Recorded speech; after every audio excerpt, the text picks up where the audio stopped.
Are you trying to pick the best front-end framework? Vue, React, and Svelte all have their strengths, but which one is right for you? In this video, we will compare these three popular tools to help you decide. All three frameworks help you build user interfaces. They make it easier to create dynamic web applications, but each one has its own style and approach. Let's start with Vue. Vue is known for being easy to learn. It has a clear structure and great documentation.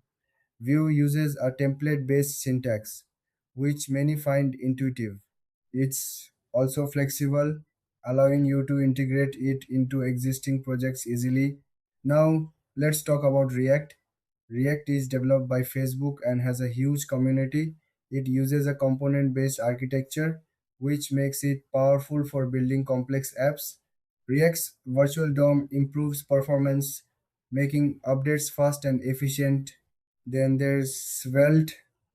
Svelte is different because it shifts a lot of work to compile time. This means smaller bundle sizes and faster load times. Svelte's syntax is clean and simple, which many developers appreciate. It also doesn't require a virtual DOM, which can make it more efficient.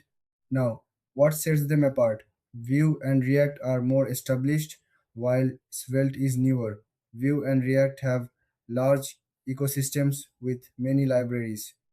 Svelte, however, offers a more modern approach with less boilerplate code. When it comes to pricing, all three frameworks are open source and free to use. You won't have to worry about licensing fees. So, which one should you choose? If you want something easy and flexible, go for Vue. If you are looking for a strong community and powerful features, React is the way to go. And if you want something modern and efficient, give Svelte a try. Thanks for watching.